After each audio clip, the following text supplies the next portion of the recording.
예, 우리 하나님 말씀 고린도전서 1장 17절 말씀 보겠습니다. 우리 하나님 말씀 고린도전서 1장 17절 말씀입니다.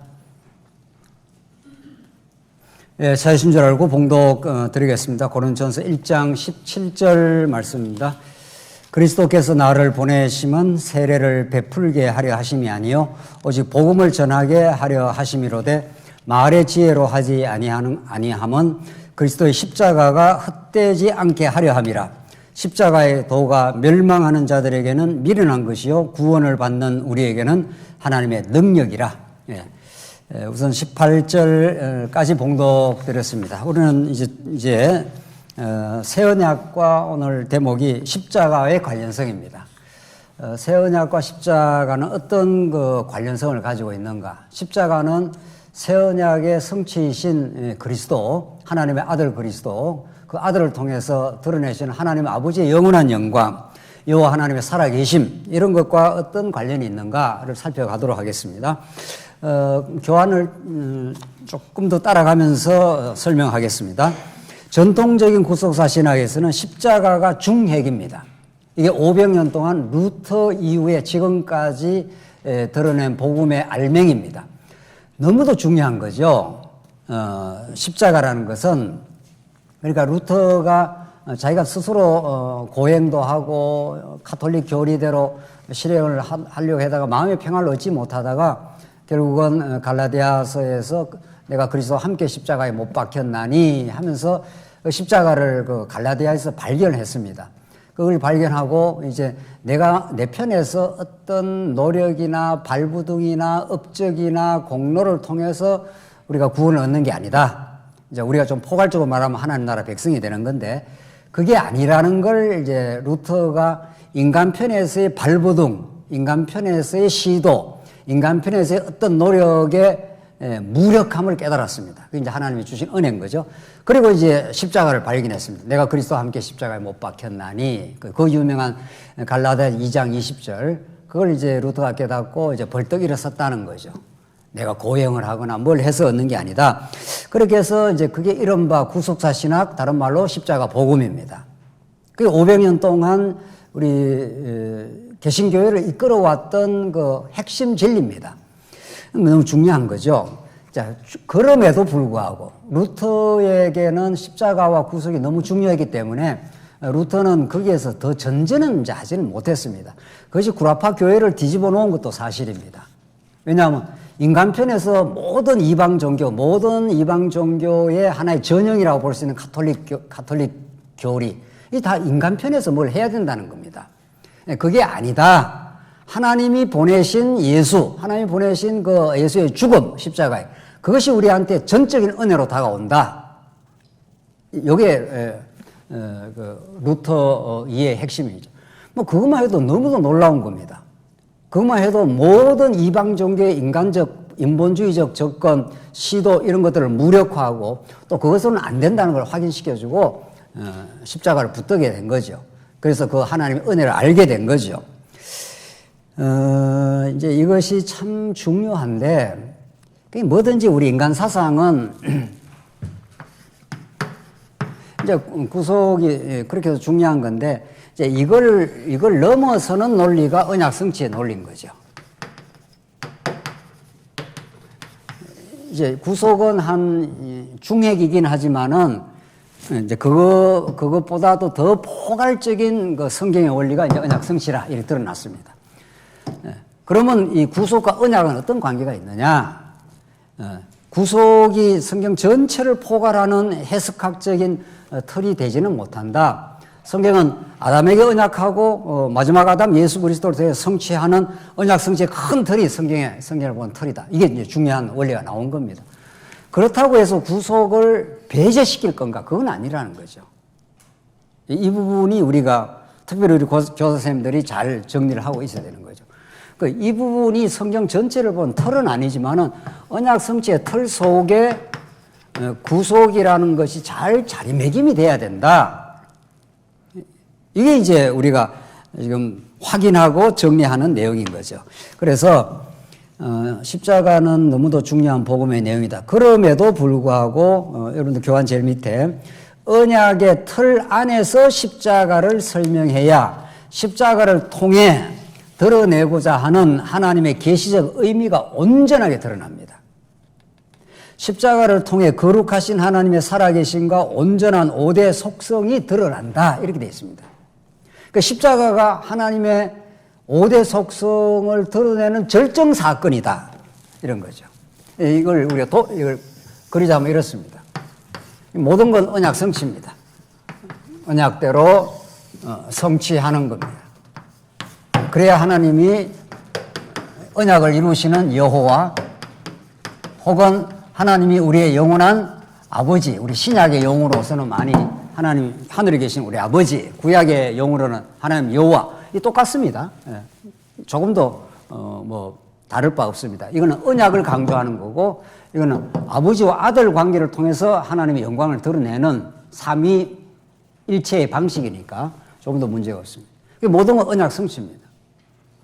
언약하고 이루고, 언약하고 이루고, 이래야 하나님이 신실한 역사를 지배하시는. 근데 문제는, 문제라기보다도 보완하는 거는 언약의 내용이 뭐냐? 이게 이제 언약의 내용이 하나님의 나라다. 그래서 이전에 3대 언약이 틀린 건 아니지만은 그걸로는 그냥 자손 땅 통치라는 이런 그 역사적 전개에서는 그건 너무도 중요한 요소이긴 하지만 그 나라의 3가지 요소니까 우리가 하나님 나라를 좀 더 전면에 부각을 시키면 하나님의 언약을 했는데 무슨 언약을 했느냐? 하나님 나라에 관한 자손 땅 통치의 나라에 관한 언약을 했고 그걸 이스라엘 나라를 통해서 구약에는 이루어졌다. 신약에는 예수님이 진짜 오셔서 하나님 나라를 선포하고 하나님 나라 기초를 사복음서에 놓으시고 성령을 하늘 보좌에서 보내주셔서 지금 하나님 나라는 교회를 지금 다스리고 있는 거죠. 그렇죠? 그게 언약의 내용입니다. 그게 복의 내용이라고. 자, 그렇게 이제 일단 크게 정리를 하고 있습니다. 그러면 십자가는 어떻게 되느냐는 거예요. 자, 오늘은 예수님이 새 언약의 성취로 구약의 모든 언약을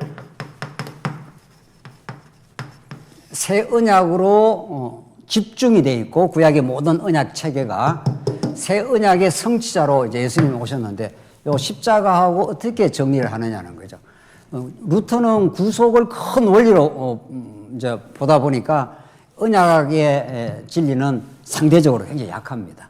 그래서 우리는 그렇게 보는 게 아니고 언약 성취라고 하는 이렇게 큰 틀에 우리는 지금 중시하고 있지 않습니까? 그 틀 속에 언약을 하나님께서 이루는 방식이 구약에도 하나님께서 이스라엘 나라를 세우시되 그 나라의 정체성으로 우리가 지금 여호수아에서 매우 중시하는 제사장 나라가 있지 않습니까? 나라는 나라인데 이스라엘 나라는 나라인데 나라의 성격이 어떠냐? 대한민국은 나라긴 나라인데 나라의 정체성이 뭐냐면 뭐죠? 여러분 교사님 이야기 하셔야죠. 우리나라의 정체성이 뭐예요? 헌법에 뭐라고 규정되어 있죠? 공산국가 나라가 아니고 무슨 나라? 자유민주주의 나라예요. 그게 나라의 정체성이에요. 자유민주주의는 우리 민주적 원리가 이 대한민국을 지배하는 거죠. 그러니까 민주 원리니까 백성이 주인이니까 민주니까 백성이 주인이니까 대통령을 누가 세우는 겁니까? 백성이 세우는 거죠. 투표해서 주권이 백성에 있다 이런 거죠. 그러니까 나라를 세우는데 그 나라에는 어떤 나라를 세울 건가는 헌법이 그렇게도 중요합니다. 공산주의 국가는 공산주의 헌법이 있는 겁니다. 공산당이 이 나라의 정체성이다 이렇게 되어 있어요. 공산주의 국가의 헌법의 1조는 내가 1조를 뒤져보진 않았지만 분명히 그렇게 되어 있을 거예요. 공산당이 이 나라의 주인이다 이렇게 되어 있다고. 공산당원이 돼야 그 나라의 행세를 하는 거죠. 자, 하나님이 세우는 하나님 그냥 나라가 아니고 우리는 하나님 나라 아닙니까? 하나님의 나라는 누가 중심이 되는 나라다? 제사장이 중심이 되는 나라다. 쉽게 말하면 딱 그거예요. 제사의 방식으로 세워지는 나라다. 복잡하고 어려울 게 하나도 없습니다. 제사장이 중심이다. 그러니까 구약에 하나님께서 아브라함에게 하신 언약을 모세를 통해서 이 나라를 이룰 때 전부 율법을 주지만 이스라엘 백성들 율법을 다 어기고 범죄하게 될 때 전부 성막에 와서 혹은 솔로몬 시대 때는 성전에 와서 그 나라는 하나님이 용서가 있는 하나님의 사랑이 있는 나라다. 사랑으로 통치하는 나라다. 이 나라를 예수님이 와서 십자가에 죽으심으로 영원히 우리를 사랑으로 통치해 주겠다. 이런 말이죠. 여기 이제 중요한 거 아주 골격이 있습니다. 그래서 지금 우리는 이 구약의 제사장 나라를 예수님이 오셔서 예수님이 왕이시지만 나라의 특징은 왕이고 제사장 나라는 제사의 방식 혹은 제사장이 중심이 되는 나라니까 예수님이 왕으로도 오셨지만은 삼직으로 오신 거잖아요. 선지자는 하늘의 하나님 나라를 선포하러 오셨고 그가 왕이시면서 뭐 하시는 겁니까? 죽는 나라. 영원히 우리를 사랑을 확증하는 나라 이런 뜻입니다. 그래서 조금 더 읽어보겠습니다. 그래서 십자가를 통과하지 않으면 언약의 나라의 혹은 언약의 제사장 나라의 특징이 드러나질 않는 거죠. 십자가를 말하지 않으면. 아주 쉽게 이야기합니다. 아버지가 능력은 많아. 돈도 많이 벌고 막 사업도 크게 해. 그런데 아버지가 돈 벌이러 막 나가고 자식을 위해서 사랑하는 방식을 실현을 안 하면 그 자식을 못 느끼는 거죠. 그렇지 않아요?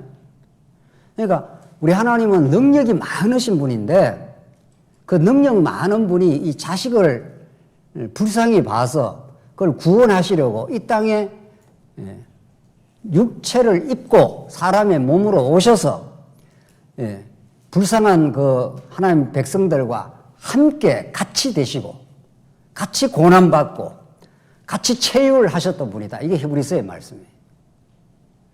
그러면 이렇게 우리를 사랑했구나를 깨닫는 거죠. 이게 십자가라는 겁니다. 그래서 이 점에서 새 언약의 의미에 비추어서 십자가의 복음적 의미를 이해하는 것은 십자가의 본래적 의미를 드러내는 데서 매우 중요하다. 성경의 모든 복음의 내용은 언제나 언약 성취의 큰 틀 안에서 하나님을 계시하기 위한 중요한 방편의 내용이다. 모든 건 하나님을 계시하는 건데, 여호와 되심을 계시하는 건데, 새 언약도 마찬가지다. 새 언약도 궁극적으로 하나님의 아들 그리스도께서 새 언약의 성취를 통해 하나님의 살아계심과 속성을 드러내는 데 목적이 있다. 새 언약의 실제이신 그리스도는 이 땅에 육체의 방식으로 오셔서 하나님의 어떠신 분을 드러내신다. 그 드러내는 핵심이 바로 뭐냐 이거죠. 그래서 한 문단 밑에 내려가 보십시오. 새 언약에서는 십자가가 얼마나 중요한 핵심인지는 사복음서의 모든 내용이 최종적으로 그리스도의 십자가, 죽으심, 십자가니까 십자가만 강조하는 건 아니에요. 십자가가 대표고 십자가면 바로 부활이 따라 붙습니다. 그리고 마찬가지로 성천도 계속 이어지는 건데 그 예수님이 하시는 대표적 사역을 우리 우선 십자가로 설명을 한다 이런 뜻입니다. 이는 서신서에서도 분명히 드러난다. 고린도전후서는 로마서의 아들의 칭의의 복음을 이제 우리가 칭의의 복음인데 그 칭의의 복음을 보완할 필요가 있죠.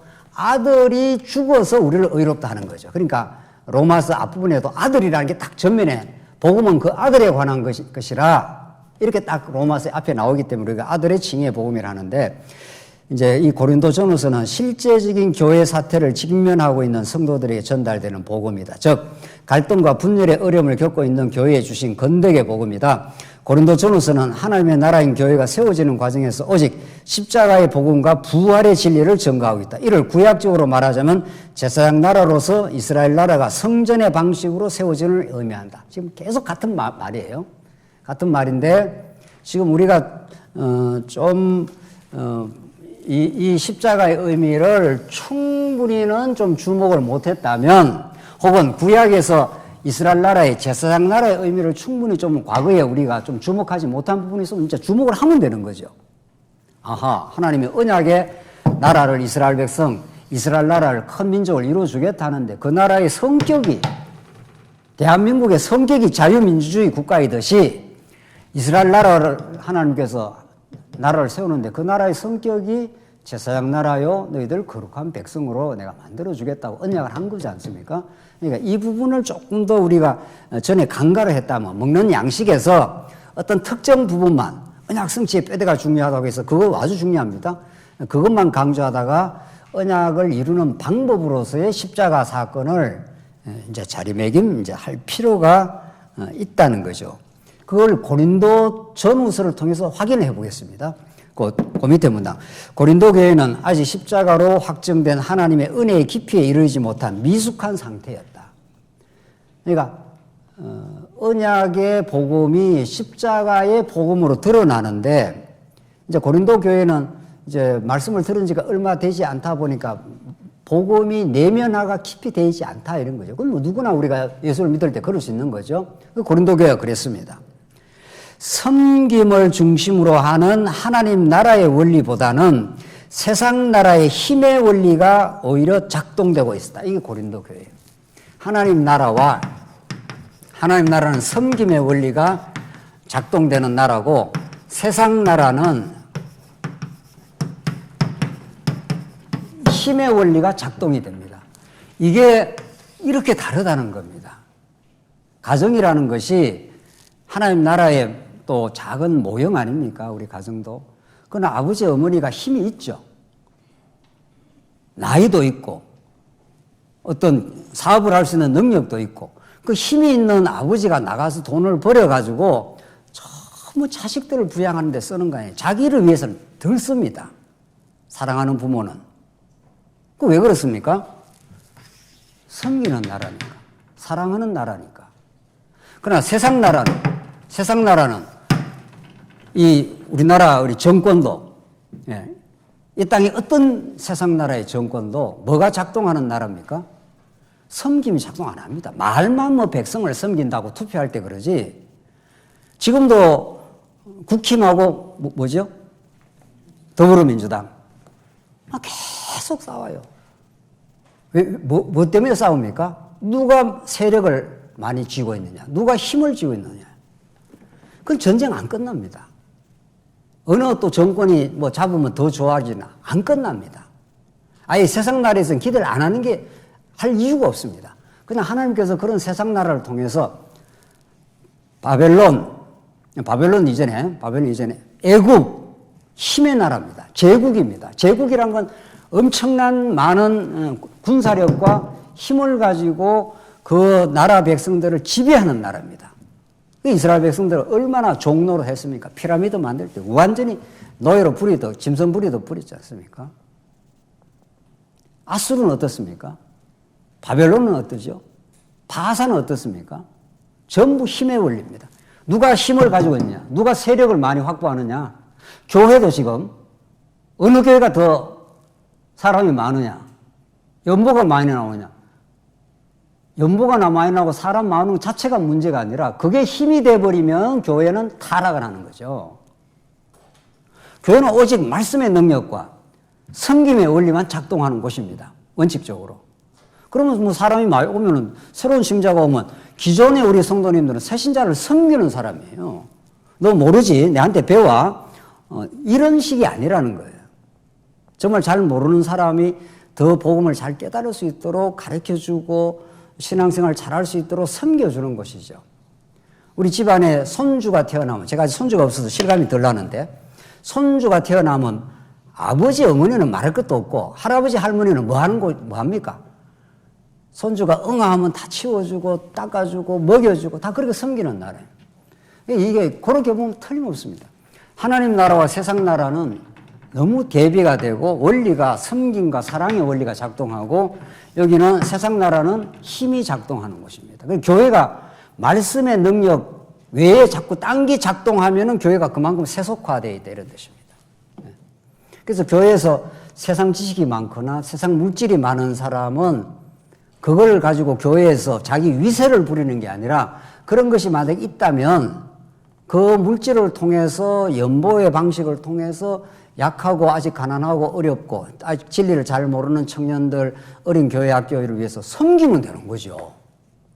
그게 무슨 공로가 되는 게 아니지 않습니까? 고린도 교회는 섬김을 중심으로 하는 하나님 나라의 원리보다는 세상 나라의 힘의 원리가 오히려 작동되고 있었다. 그래서 교회 안에 파당이 있습니다. 파당이라는 것은 사람 중심입니다. 아볼로파, 개바파 이런 거죠. 왜냐하면 사람의 그 좀 똑똑한 사람 중심으로 사람이 모이지 않습니까? 그러면 그게 파당이 되는 겁니다. 그러면 교만으로 인해 시기와 분쟁이 가득했다. 누가 더 똑똑하냐? 누가 더 많이 지식을 갖고 있냐? 이게 교만이 고린도교에 작동을 하니까 시기와 분쟁이 가득한 거예요, 이게. 그러니까 A라는 사람이 더 똑똑하냐, B라는 사람이 더 똑똑하냐, 이게 이제 파당이 생겨요. 그러니까 자꾸 더 높은 데 올라가려는 사람은 A라는 사람이 낮은 곳에 처하신 예수 그리스도의 마음을 담는 게 아니라 자기가 하나님과 같이 되고자 하는 높은 곳에 올라가는 사람은 다른 사람이 뭐 잘 되는 걸 못 봐요. 시기가 작동한다니까요. 이 시기라는 건 이 죄악성에 아주 두드러진 현상입니다. 이건 누구나 있습니다. 여러분과 저 안에도 언제나 있습니다. 옛사람이 남아있는 한. 복음을 깨달으면 다른 사람이 잘 된다 안 된다는 게 크게 관심도 없어요. 그 사람이 잘 살면 뭐 좋은 거지 뭐 그게 뭐 나쁠 리가 있나요? 그 사람이 뭐 세상 공부를 많이 했으면 잘 뭐 좀 했는가 보다 이렇게 볼 일이지 거기에다가 의미 부여를 한다든가 가치 부여를 할 이유가 없는 겁니다. 우리는. 왜? 그리스도가 가장 고상한 지식이니까. 그러면 내 마음의 시기와 분쟁이 사라지고 마음의 평화가 있는 거죠. 심지어 음행과 송사로 문제가 생겼습니다. 법에다 고소를 하는 거예요. 교회가 문제가 생겼는데 교회 안에서 지혜로운 자가 없으니까 법에다가 고소까지 해가지고 자기 이익 추구를 관철하겠다는 거죠. 그 세상 법이라는 게 세상 원리로 작동이 되는 곳인데 거기 가서 교회 문제를 해결하겠다. 이렇게 되는 거죠. 그래서 바울은 다시 십자가와 부활의 진리를 증거해 주고 있습니다. 하나님 나라는 교회가 일치하고 단합되기 위해서는 인간의 자기 열심과 자기 의의 어리석음을 드러나게 하시고 온전히 무너지게 하십니다. 그래서 인간의 열심, 인간의 의, 얼마나 어리석은가를 하나님께 깨닫게 하시고 그게 죄악으로부터 나온 것이라는 걸 밝혀주시고 고린도 교회는 14페이지 파당을 만들어 자기 공로와 자기 행위를 드러내면서 분쟁을 일삼고 있는 상태였다. 그래서 바울은 그리스도와 십자가의 도를 증거한다. 교회 안에 인간의 자기 열심에 근거한 자기 자랑이 사라지고 오로지 십자가에 못 박히신 그리스도의 영광만이 드러날 때 뭐가 될 수 있습니까? 하나가 될 수 있습니다. 자, 보십시오. 자, 여기 보십시오. 너는 사람들이 이렇게 여럿이 있습니다. A라는 사람이 좀 뭐 진리를 많이 안다 칩시다. 너는 내한테 모여라. 이러면 이제 A 파당이 되는 거죠. B라는 사람이 너는 내한테 모여라. 이러면 B 파당이 되는 거죠. A나 B나 예수 그리스도만을 우리는 추구한다 이러면 이 모든 사람이 그리스도만을 바라보게 되어 있습니다. 이게 내한테 모이라가 아니라 그리스도를 가르쳐주고 그리스도로 우리 다 나아가자. 이러면 교회가 그리스도 중심의 하나가 되겠죠. 고린도 교회는 그랬다는 겁니다. 아까 전에 제가 읽어드린 1장 17절로 18절 그 밑에 1장 23절로 24절 한번 읽어보겠습니다. 우리는 십자가에 못 박힌 뭐를 전하니? 그리스도를 전하니. 유대인에게는 꺼리끼는 것이요 이방인에게는 미련한 것이로되 오직 부르심을 받은 자에게는 유대인이나 헬라인이나 그리스도는 하나님의 능력이요 하나님의 뭐라고 그랬습니까? 지혜니라. 십자가에 못 박히신 그 그리스도가 하나님의 능력을 표현한다는 겁니다. 무슨 능력입니까? 이때 능력은 사랑의 능력, 섬기는 능력. 그게 감추어져 있던 하나님의 지혜라는 겁니다. 세상에 똑똑하다는 사람들은 그리스도를 다 잘못됐다는 거예요. 유대인들한테는 꺼리끼는 것이고 이방인들, 헬라인들, 세상 지식이 많은 그런 사람들은 저거 봐라. 하나님의 아들이 십자가 왜 죽냐? 저거 미련한 거야. 어리석은 거라고 치부를 했습니다. 그 다음 고린도 후서 인용한 12장 10절 한번 읽겠습니다. 그러므로 내가 그리스도를 위하여 약한 것들과 능력과 궁핍과 박해와 공고를 기뻐하노니 이는 내가 약한 그때의 강함이라. 약한 게 어떻게 강함이 됩니까? 세상에서 약하면 바보가 되는 겁니다. 여러분들 세상 나라에서는 물질 없고 많이 못 배우고 못나고 이러면 약하게 되는 겁니다. 그 사람들한테 무시를 당해요. 또 많이 가지고 많이 똑똑하고 잘 나가는 사람들, 권력 있는 사람들은 그럼 무시해버려요. 세상 나라에서는. 왜? 뭔 원리가 작동을 하니까? 힘의 원리가 작동을 합니다. 그래서 세상이 이렇게 강팍하고 힘든 겁니다. 그러나 사도 바울은 내가 그리스도를 위하여 약한 것들과 능력과 궁핍과 박해와 공고를 기뻐한다. 이런 천지개벽이 어디 있습니까? 이런 기적이 어디 있습니까?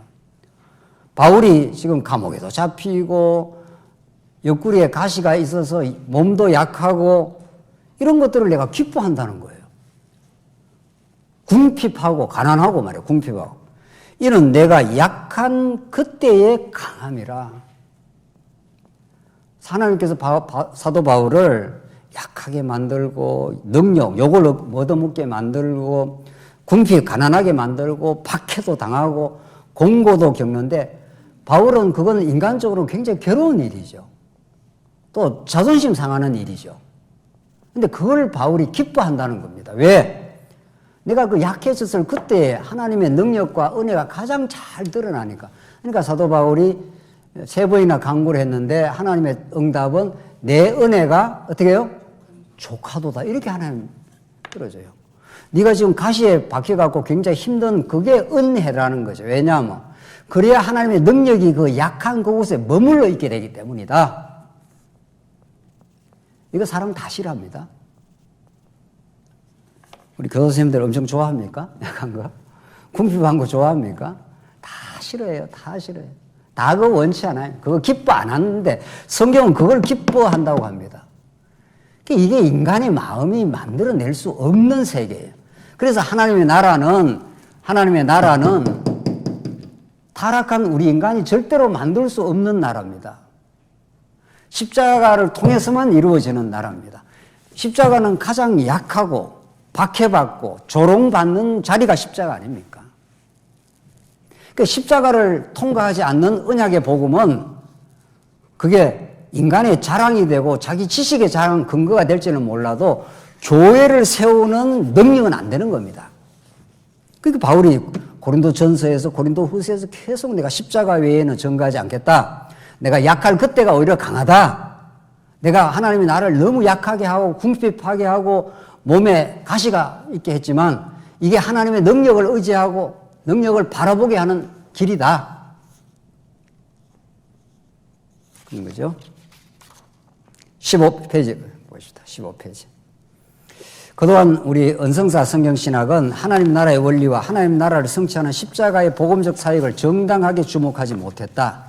그래서 이론적 지식은 많이 강조가 되지만 우리 성도들에게 복음적 의미를 깨닫고 실제적 삶과 진정한 교회적 섬김에 충분히 주목하지는 못했다는 겁니다. 제일 밑에 요컨대 마지막 문단 새 언약의 성취자이신 그리스도는 구약의 언약 내용인 하나님 나라의 실체이며 십자가 죽음을 통해서 그 영원한 사랑을 확정하신다. 그러니까 십자가는 그 자체가 목적이 아니라 그걸 통해서 얼마나 놀라운 하나님의 살아계심과 5대 속성의 영광이 가장 특별히 영원한 사랑이 드러난다는 거죠. 새 언약과 십자가는 분리할 수 없다. 그렇죠? 이런 면에서 언약과 십자가는 분리 불가합니다. 그걸 고린도 전후서에 계속 강조하고 갈라디아서에도 강조하고 있는 내용입니다. 새 언약을 성취하는 유일한 방법인 십자가는 하나님의 계시의 절정입니다. 자, 이제 오늘 이게 거의 결론인데 십자가는 이게 아담에게부터 시작한 구약의 언약 아닙니까? 전부. 그런데 마지막에 이제 새 언약으로 구약의 아담에게 하신 언약, 노아, 아브라함, 모세, 다윗 전부 언약입니다. 전부. 그런데 그 언약의 나라가 구약의 제사장 나라다 하는 이게 딱 우리가 정리가 성경에서 하고 있고 그리고 그걸 새 언약의 피로 확정되는 성취다. 예수님이 십자가 죽으시면서 운명하시면서 다 어떻게 해요? 이루었다라는 말이 그런 뜻입니다. 내가 모든 구약의 언약을 십자가의 죽음으로 하나님 나라를 이제 본격적으로 이 땅에 이제 실현하고 하나님의 영원한 능력과 사랑을 그 여호와 되심을 그의 살아계심을 내가 보여준다 이런 거죠. 그걸 우리가 십자가를 붙들게 되는 거죠. 십자가를 통해서 언약을 바라보고 언약을 통해서 살아계신 하나님을 바라보는 거죠. 그게 이렇게 분리가, 언약과 십자가는 분리되면 안 된다. 지금 핵심은 그건 거죠. 여기까지 좀 정리가 되십니까? 네. 이게 제사장 나라의 정체성이기도 합니다. 여러분과 제가 언약에 대해서 얼마나 많이 그동안 확인을 해왔습니까? 또 그게 얼마나 중요한 골격이고 성경 전체를 바라보는 계시 원리입니까? 언약 성취라는 게. 그런데 그 언약의 내용인 하나님의 나라는 반드시 예수님이 십자가상에서 무너지심으로 하나님의 영원한 생명을, 그 사랑을 드러내시고 그걸 성령이 오셔서 로마서, 고린도전후서, 갈라디아서 계속 그 말을 하고 있는 겁니다. 내가 십자가를 통하지 도가 하나님의 능력과 지혜로 내가 보여준다. 그게 세상의 관원들은, 세상 사람들은, 세상의 지혜로는 그걸 이해할 수가 없다. 왜 하나님 아들이 저렇게 처참하게 죽어야 돼? 그 죽는 거기에 하나님의 능력이 담겨 있고 거기에 하나님의 지혜가 담겨 있다. 거죠. 마지막으로 오늘 새 언약과 종말론입니다. 이 종말론이라는 게 우리 지금 마태복음에서 우리 계속 많이 강조했던 부분인데 히브리서에서도 이 모든 날 마지막에 예수님이 히브리서에서 이제 구약의 여러 모양과 여러 부분으로 말씀하신 하나님이 이 모든 날 마지막에 에스카토스, 마지막 이 종말입니다. 아들로 말씀하셨으니 이 모든 날 마지막이라는 게 우리는 마지막 종말하면 자꾸 이쪽으로 생각하기가 쉬워요. 여기서 종말을 바라본다 하면 이쪽만 자꾸 바라보는 거죠. 예수님 다시 오시는 이것만 자꾸 종말이라고 생각하는데 우리 지금 마태복음에서 여러 차례 정리했는 대로 종말은 어디로부터라는 겁니까? 예수님 오심이 어떻게 해요? 종말입니다. 이게 종말이 됩니다. 이게 종말입니다. 이게. 그러니까 마지막에 오는 걸 말세지말 이렇게 말하잖아요. 말세 중에 마지막 때다. 그러니까 예수님 오신 것이 하나님 나라의 시작이고 그게 종말입니다. 예수님 오셨다는 건 구약 모두가 바라봤던 모든 그 최종 성취가 이루어졌다. 이런 거란 말이죠. 그 새 언약이라는 거는 종말하고 분리 불가합니다. 그 새 언약이라는 건 이 땅에 하나님 나라가 왔고 온전한 나라 속에 여러분과 제가 들어와 있습니다. 그 신령한 하나님 나라 속에. 그러니까 여러분과 제가 이제 세상 나라에서 살다가 이렇게 진리를 깨달은 거 아닙니까? 언젠가, 언제, 10살 때 깨달을 수도 있고, 이럴 수도 있는데, 진리를 깨닫는다는 건 세상 나라의 힘의 원리에 살다가, 예수가 죽어서 나를 섬겨주는 하나님 나라 속에 들어와 있구나. 그게 예수님 오심으로 예수님이 하나님 나라 회개하라. 하나님 나라 가까이 왔다라고 선포하고 성령을 보내어서 이 아들의 영을 보내어서 지금 이루고 계십니다. 이게 종말의 때입니다. 이게. 그 종말이라는 건 멀리 예수님이 오셔야 영원한 행복한 나라가 이루어진다라고 이렇게 소망만 하는 게 아니고 지금 이루어졌음을 믿는 겁니다. 믿음은 바라는 것에 뭐라고 그랬습니까? 실상입니다. 우리가 바라는 게 하늘과 새 땅에서 영원히 사랑하고 사는 건데 그 실상을 지금도 부분적이나마 어떻게 하고 있습니까? 누리고 있죠. 혹은 실현하고 있는 중이죠. 성령의 능력으로. 그래서 마지막 한 대목하고 끝내죠. 16페이지에 16페이지. 사도행전 2장 17절입니다. 그 중간에 있는 성경인데 하나님이 말씀하시기를 뭐라고 되어 있습니까? 말세에 여기 똑같습니다. 내가 내 영을 모든 육체에 부어주리니 너희 자녀들은 예언할 것이요 너희 젊은이들은 환상을 보고 너희들은 꿈을 꾸리라. 그때 내가 내 영을 내 남종과 여종들에게 부어주리니 그들이 예언할 것이요 등등등등 해서 누구든지 주의 이름을 부르는 자는 구원을 받으리라 하셨느니라. 이게 성령 오심을 요엘서를 근거로 해서 누가 기자가 사도행전에서 설명을 하고 있는 겁니다. 그러니까 하나님이 말씀하시기를 말세에 내가 내 영을 모든 육체에 부어주리니 그러니까 성령이 오시는 것도 무슨 영이라는 겁니까? 말세의 영, 종말의 영입니다. 종말의 그러니까 성령이 오셔서 하나님 나라가 시작이 된다 이런 뜻입니다. 예수님이 오셔서 하나님 나라의 기초를 놓으시고 우리가 성령이 오셔야 모든 게 우리가 새롭게 진리가 깨달아진다. 제자들은 성령 오시기 전에 깨달았습니까? 못 깨달았습니까? 못 깨달았습니다. 예수님 십자가로 죽으러 가신다 그러는데 계속 오른편에 왼편에 누가 앉나 그러고 베드로는 예수님을 막 꾸짖고 예수님 그러면 안 됩니다. 그렇지 않습니까? 예수님 죽으면 안 됩니다는 거죠. 죽어야 하나님의 뜻이 이루어지는데 죽으면 안 됩니다라고 강조한 사람이 베드로예요. 또 베드로가 내가 감옥에 갈지라도 죽을지언정 예수님 따라가겠습니다 했는데 예수님 뭐라 그럽니까? 예수님 뭐라 그러죠? 너 다 울기 전에 어떻게 된다고요? 3번 나를 부인해. 그러니까 예수님의 십자가 길을 인간이 따라갈 수 있습니까? 없습니까? 절대로 못 따라갑니다. 그러니까 누가 와야 따라갑니까? 말세에 하나님의 영을 부어주리니 성령이 오셔야 예수님이 가신 십자가의 길을 그 자기 부인의 길이라 그럽니다. 너가 나를 따라오거든 너희 자신을 부인하고 자기 십자가를 지고 따라오라. 예수님이 그렇게 가르쳐 주셨죠. 인간이 가장 할 수 없는 게 뭡니까? 오늘 결론인데 인간이 가장 할 수 없는 게 뭐죠? 자기를 뭐 하는 거? 부인하는 겁니다.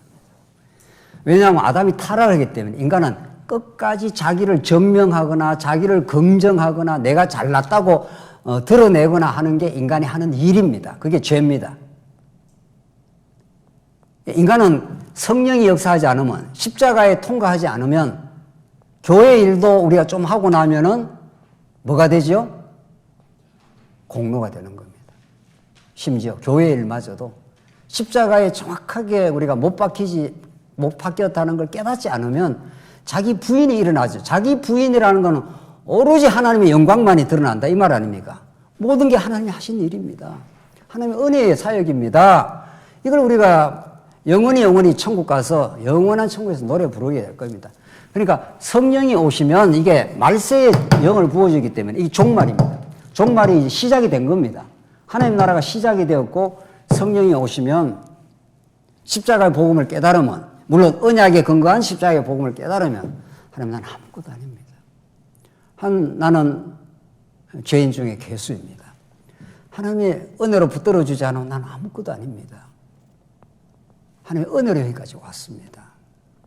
은혜만을 노래하게 될 것입니다. 라고 자기 안에 어떤 것도 하나님 앞에 내놓을 거 없습니다. 내 안에 내놓을 건 내 안에 역사하신 그리스도만이 내게 자랑입니다. 이게 바울 복음의 핵심입니다. 새 언약의 성취는 그래서 십자가로 통과하면서 이루어지고 종말의 영이신 성령이 오셔. 우리가 성령 얼마나 강조를 했습니까? 진짜 성령이 강조가 되고 진짜 깨달음이 있으면 자기를 드러낼 수가 없습니다. 내가 교회를 이렇게 많이 했어요. 내가 누구를 위해서 했다. 내라는 게 사라지고 죽습니다. 십자가에. 그렇게 자기 부인이 되고 하나님의 오롯한 영광만이 그 은혜만이 우리 모든 성도들에게 그 하나님의 찬양하는 게 찬양이라는 게 자기를 찬양하지 못합니다. 우리는 교회 와서. 그래서 하나님의 영광만이 오직 드러나는 것. 그것이 우리 교회가 추구하는 바고 영원히 천국에서 영원한 새하늘과 새 땅에서 영원히 그분만을 노래하게 될 것입니다. 거기에서 한없는 기쁨, 한없는 감사 이것이 이 새 언약의 성취로서의 종말론입니다. 자, 마지막 종말론은 여기만 종말이 아니고 어디부터 종말이라고요? 예수님 오시고 성령이 오시면 종말론적 영이 오셔서 우리를 하나님 나라 백성으로 삼으시고 우리가 존재가 얼마나 죄인가도 드러내시고 은혜만 드러내는 거죠. 그래서 사도 바울이 닿은 그 발걸음마다 은혜의 복음, 십자가의 능력, 하나님의 영광만이 드러나고 우리 종교개혁자들도 오직 하나님께만 영광을 하면서 그렇게 고난 속에서도 기쁨이 있었습니다. 이걸 우리가 깨닫는 것이 새 언약의 성취자로 오신 새 언약의 성취자로 오신 그리스도가 이 땅에서 이루시는 일입니다.